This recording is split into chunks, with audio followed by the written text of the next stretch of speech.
Date February 12, 1996. Survivor Aron Fellenbaum. Interviewer Carol Stuhlberg. In Los Angeles, in the city of Los Angeles, state of California. Country is the United States. And language is English. I'm going to introduce you.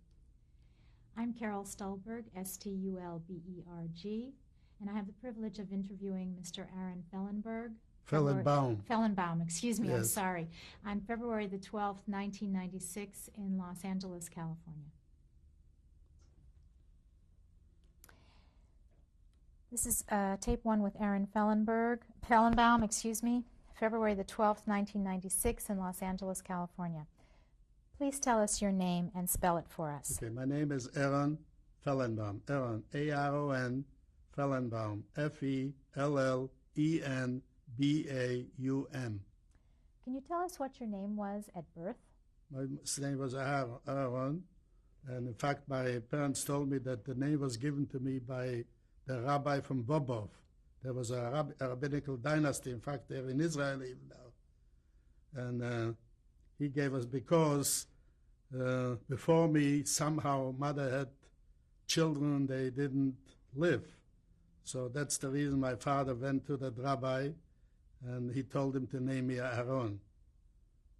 Can you tell us, please, where and when you were born? I was born in Ulanów, that's on the river San in Poland.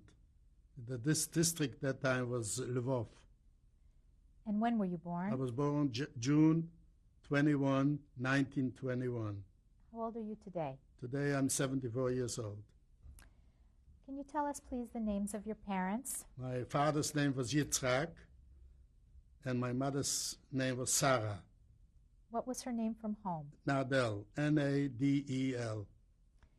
And did you have sisters and brothers? Well, I had an older sister, her name was Malki Marley, and I had a younger sister named Esther, and a younger brother named Joshua. What was your father's occupation? Well, we had, the main business was shoes and leather supplies. And then the family also had, we had, in Poland, cigarettes and tobacco has to be sold by permit, so we had what they call a traffic. And then we also had a business, the farmers used to bring their products to the city, and the family has been in this business for a long, long time. In fact, with my mother's sisters, and so we bought it from them and we sold it to the population. Tell us something about your town where you grew up. Okay, it's a small little town. It's heavily Jewish populated. It was an agrarian section of Poland, and we had a synagogue, we had a bas midrash, and separately for the women in the synagogue and women in the bas midrash, we had 2 rabbis, and we had 2 shochtim, and chazunim. It was a nice little, mostly the Jewish population was living from mercantile, mostly. Very little in the professions. Oh yeah, we had several bakeries, butcher shops, and the surrounding Polish population used to bring this stuff into the marketplace over there, and they used to do business with each other. What do you remember about your childhood that you can tell us about? Well, my childhood, like I told you, my father went to the rabbi, and he was not at my bris, but he had a brother here in the United States. And I had a grandfather over there and some other family, and he came exactly on the day of my bris to Ulanów, and after that he took with him to America his father, my grandfather, his sister and her husband, and also 2 young boys, which were Yesoimim. What is a Yesoimim? They didn't, it'll come to me, they didn't have any father and any mother. They were orphans. Orphans, that's correct. No, you get it. And as a small child, what was your home like? What kind of house did you live in? Well, we had,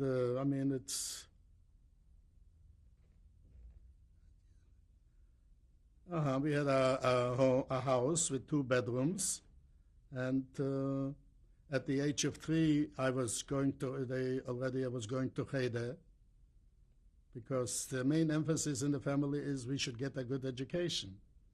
Also, that first teacher, the Melamed, looked to me when I came here, reminded me of very, very tall, skinny guy, and he was very strict.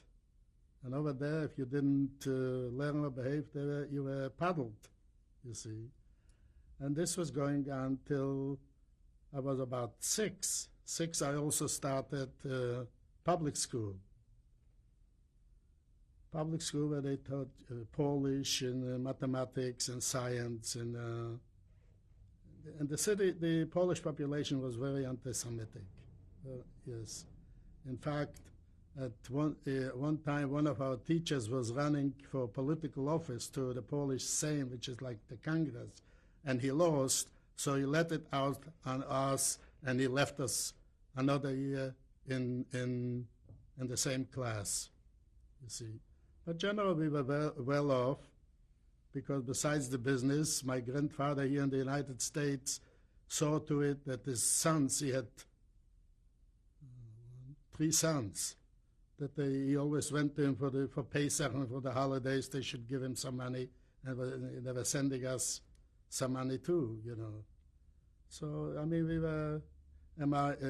were pretty well. The reason my parents didn't go to the United States, because first of all, they wanted to have a Kaddish. They figured in the United States the people are not religious, so they wanted to have one son should be able to say Kaddish after them. And my mother didn't think the United States was such a kosher place. My mother was pretty more Orthodox than my father. And and I continued with my education, and I was an avid reader. I read all newspapers because I wanted to know what's going on in the world. You know, I was following the Zionist movements in Palestine that time, and read all about the United States and about what's going on in England, you know, and I learned about the Depression in the United States. What kind of newspapers were you reading? I was reading Jewish newspapers. There were 2 leading Jewish newspapers in Poland called The Moment. The Moment was a newspaper, more the ideas of the Likud, like the Likud now, because Jabotinsky. And the others was the Hind, was like the general Zionists. And also I was reading Polish papers. You know, we did not have electricity in our city, and we didn't have any canalization. But in the 30s, the radio was coming on, you know, so I was listening to the news on the radio. So your family had a radio at your home? No, not my family, my next-door neighbor. He had a family, but it was on batteries. Every once in a while I had to recharge the batteries. And I was, during those days, I was aware of that, of Sonia Henja, the famous ice skater. I was aware of that Lewis and Schmeling fight. And of course, in Israel, the assassination of that Chaim Arlazarov. It was that time. And then I was very good in geography, so I was interested in all those things. And as I got older, after 6 years after when I had my bar mitzvah over there in Poland, it was a very big bar mitzvah for a little city in Ulanov. And then I also was going to a yeshiva. We had a yeshiva which was part of a larger yeshiva in Lublin. And I also was taking some private lesson in English, because education was This is a Jewish thing that the more education you get, the better off you are.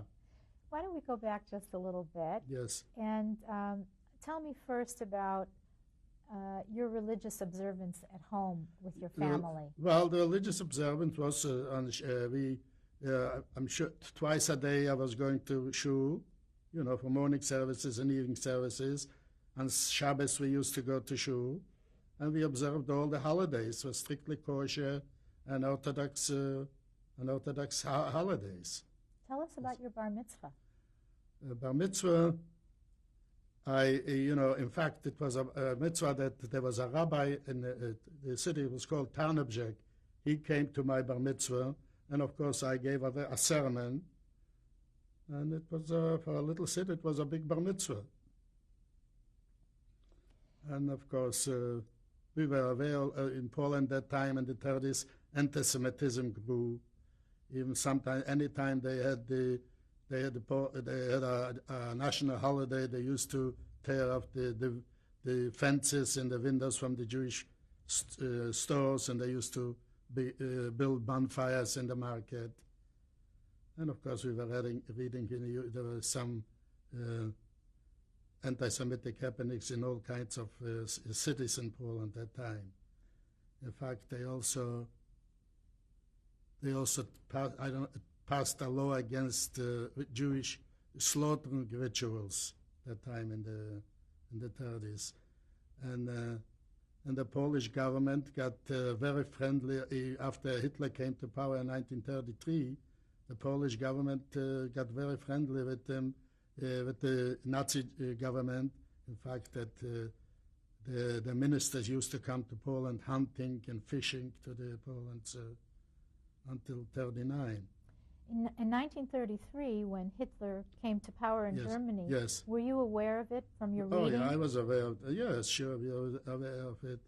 And because I was an avid newspaper reader. I was very, especially the Jewish newspapers had all these, the cartoons and all the other things. And was your family concerned about it? Did you discuss it among yourselves? I don't know if we were we were concerned because I had an uncle that was living in Berlin, and his wife, and about 2-year-old daughter, and they were starting to emigrate. In fact, before he left for the United States, he came to say goodbye to us, and he wound up in New York. He had they are not alive, but the daughter is alive. And he also, when he came here, he was not, he couldn't get used to it because he had a better life in Germany than he as a refugee.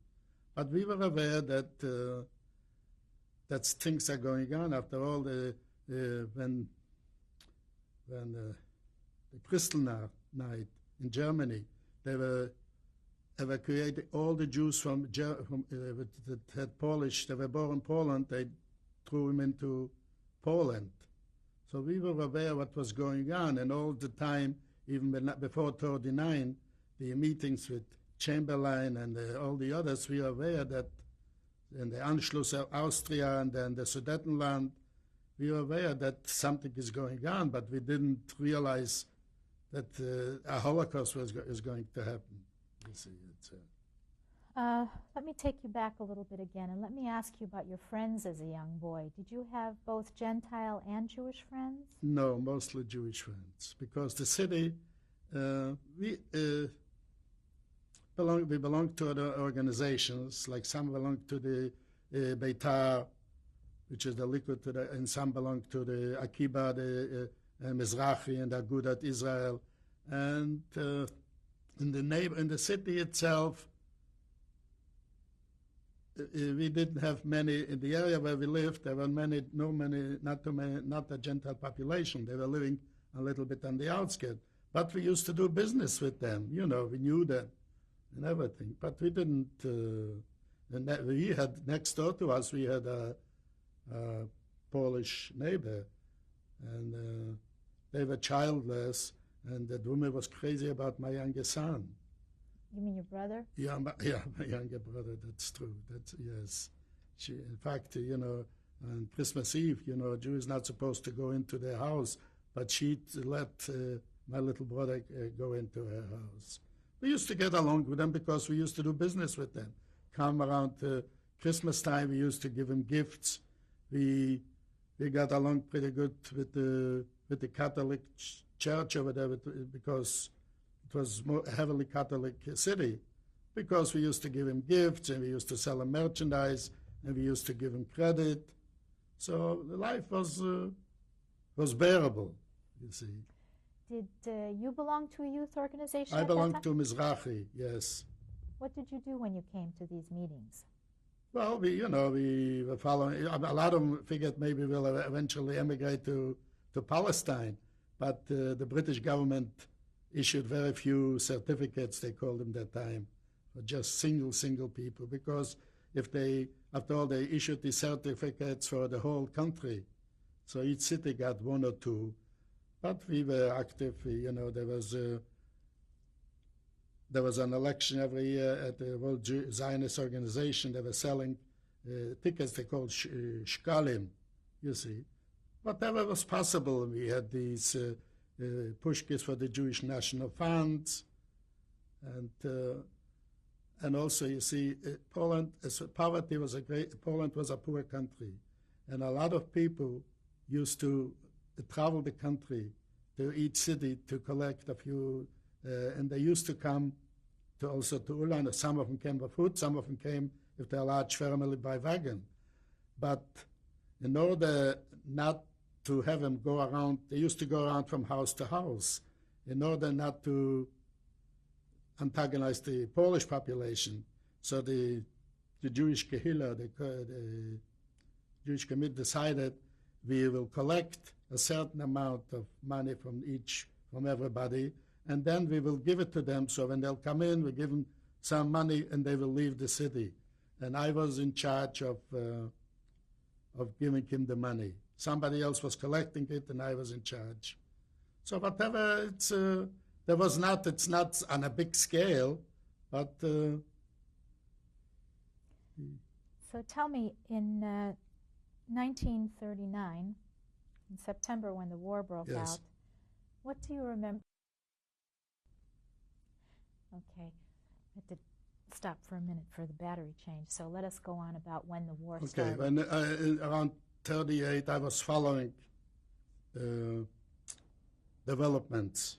That time that when there was the Austrian Anschluss, and then when they wanted to, they should give him up the part of Czechoslovakia, and when Chamberlain was traveling to Germany to meet with Hitler and Mussolini, and then and then 39, the Germans started requesting the corridor, the Danzig corridor.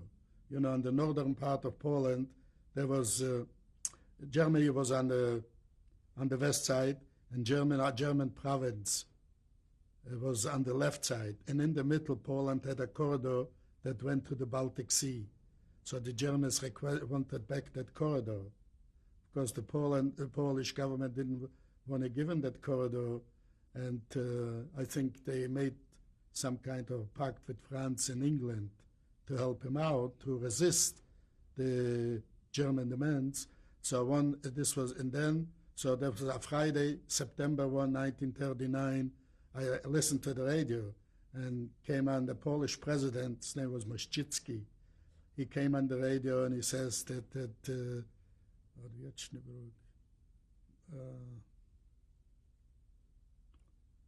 eternal enemy attacked our borders, and the war broke out. And I realized right away, we realized after a week that the Germans are much straight with the Blitzkrieg, and the Germans started bombing Poland, that Poland is not going to be able to survive.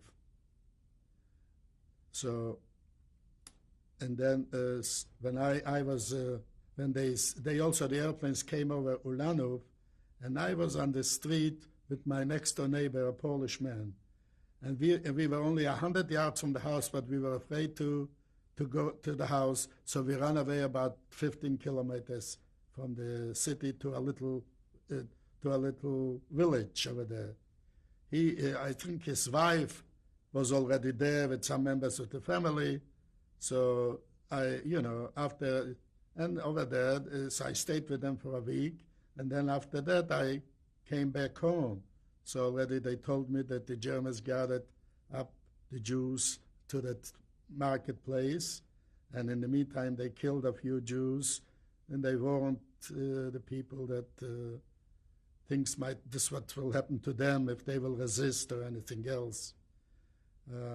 When you came back home, who was there when you got Well, back? my father, my mother, and my sister and my younger brother.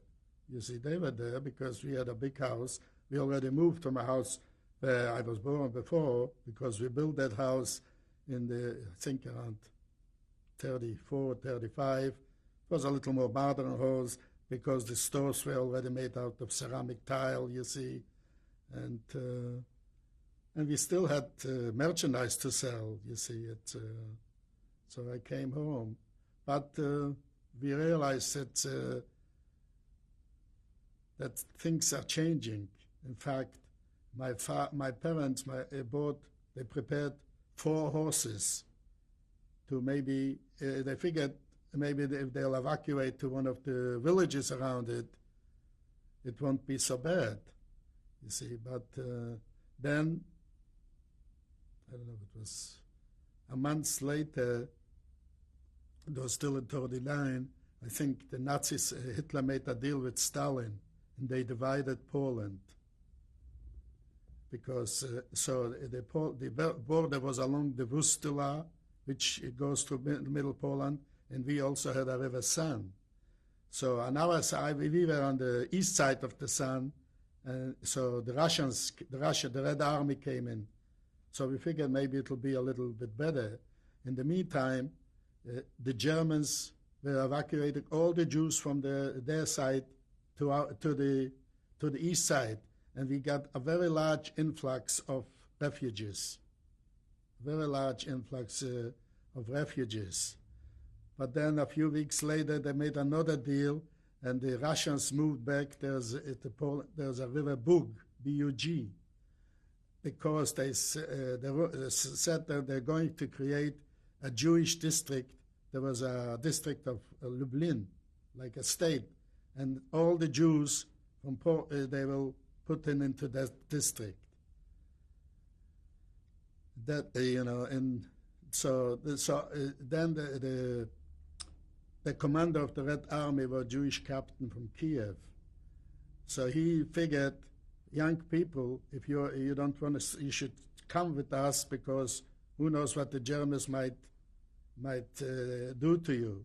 So I and a lot of my friends, we went to the Soviet side. We went down to the vicinity of Lubachov and Lvov, you see.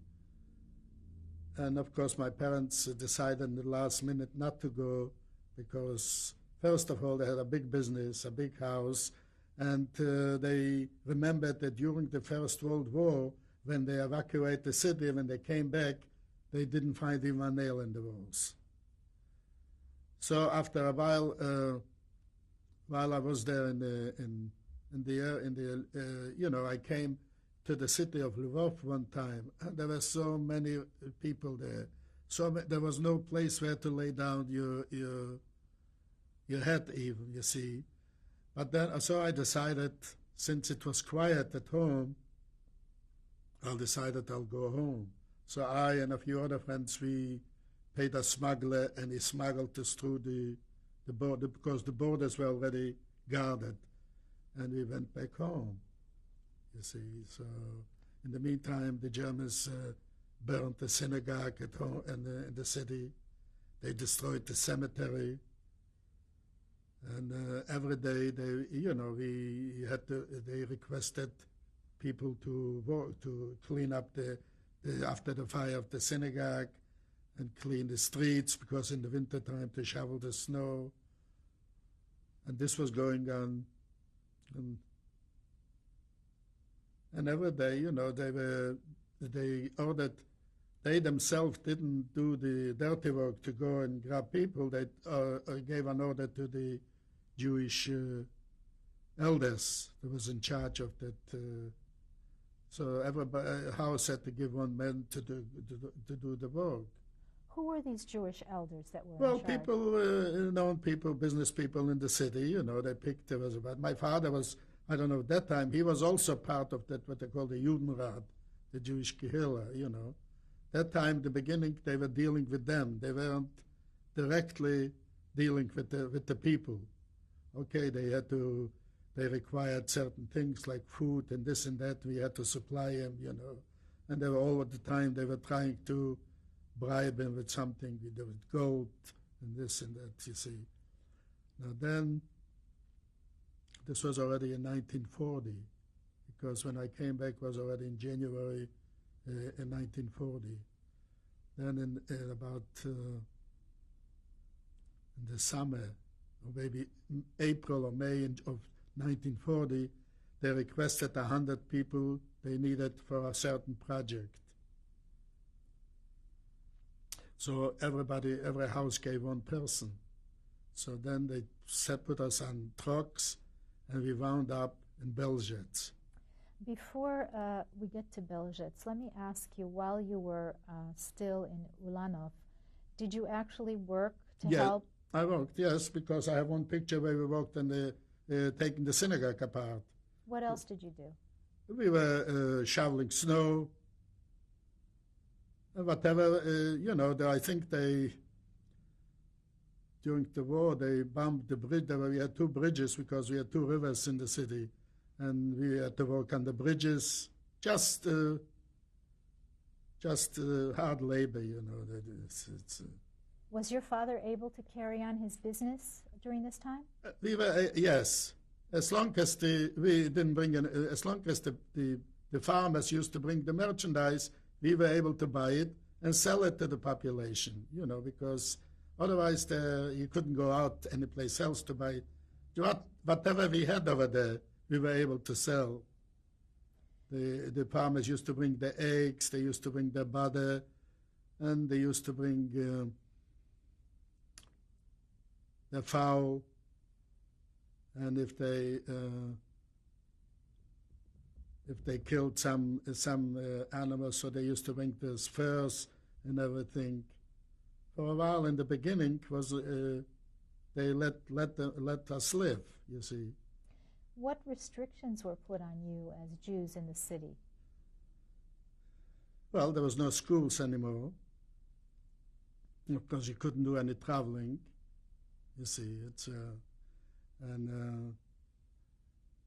couldn't do any traveling,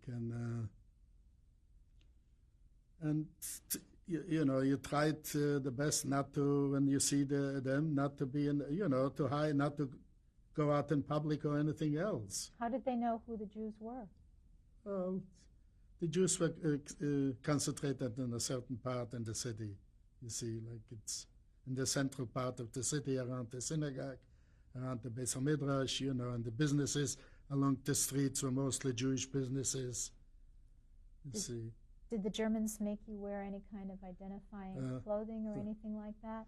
Well, no, not clothing. When did they issue that order? We used to wear the armbands with the Jewish star, but no clothing. I don't know when this, maybe right away, or I don't know. I don't know exactly when this came about, But all the Jews had to wear, and if you wear a coat without it, it's either you could shoot you or who knows, take you away someplace. They weren't, in the beginning maybe they weren't so well organized, so they didn't have a certain plan for this. So that's the reason they just requested people to work in the morning, and they send them home in the evening. You see, So we're going to stop the tape now. We'll change it before I ask you another question.